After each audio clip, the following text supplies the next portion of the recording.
According to a medic who worked for the CIA, hundreds of military personnel suffered brain damage, symptoms of Havana syndrome, and even death as a result of collisions with unidentified objects.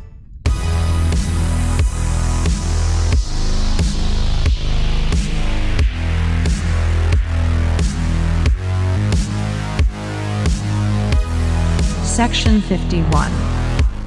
US Department of Defense physician Christopher Green, in an exclusive interview with the Daily Mail, spoke about the mysterious diseases that his patients found in themselves after encounters with unidentified aerial phenomena or UAPs.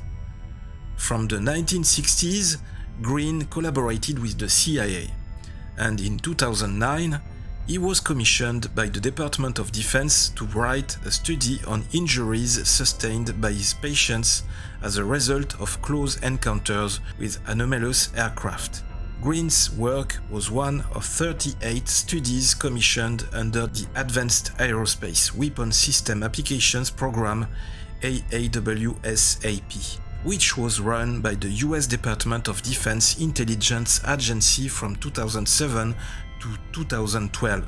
The project was dedicated to monitoring UFOs.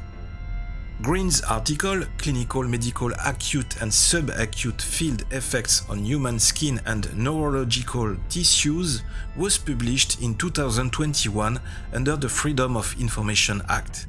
It describes the symptoms of multiple sclerosis, brain damage, and burns suffered by patients as a result of classified events, or classified as close encounters of the third and fourth kind, if you prefer, and the picture described is reminiscent of the Havana syndrome. Havana syndrome is an alleged set of medical symptoms with unknown causes experienced mostly abroad by US government officials and military personnel.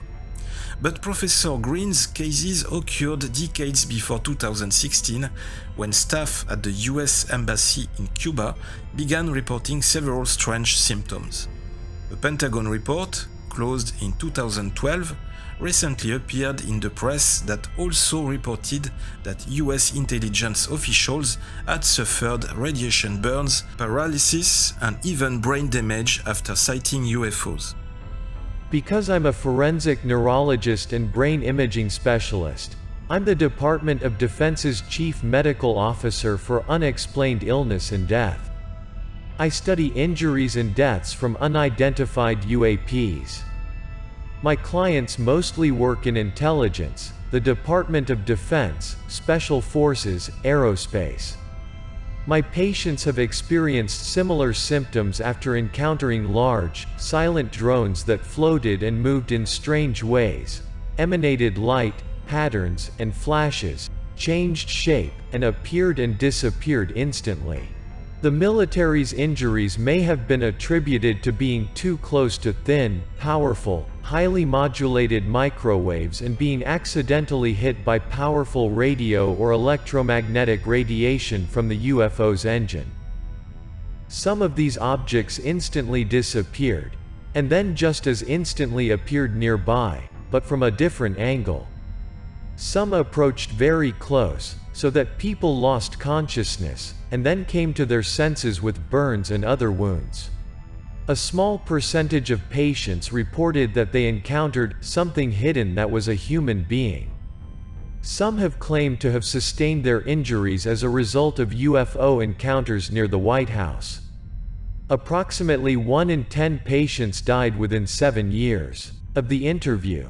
All of these injuries can be explained by modern technology, including exposure to microwaves and radio frequency weapons used by the United States and other countries.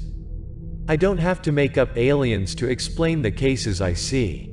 The use of very high-intensity radio frequency pulses at a frequency of, for example, 915 MHz will cause an increase in brain temperature of 8 degrees Celsius, resulting in convulsions after 1 minute of exposure, followed by 5 minutes of unconsciousness.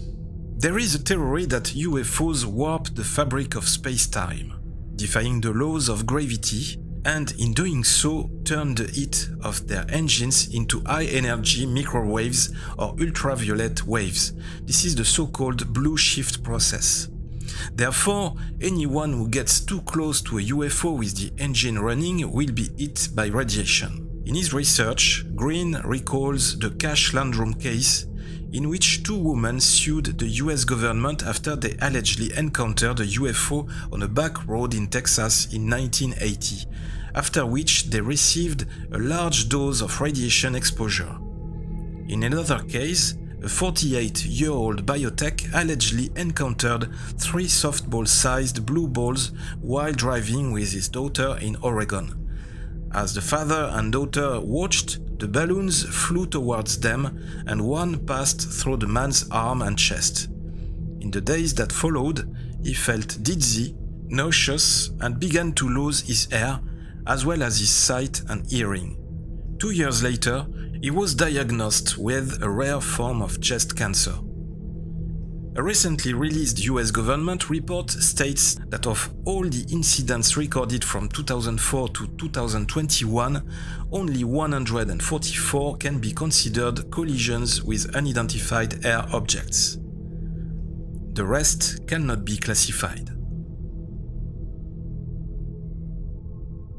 Section 51 is on social networks, Facebook, Instagram, Twitter. As usual, don't forget to hit that like button and that bell button too. Don't forget to share the video and to subscribe to the channel.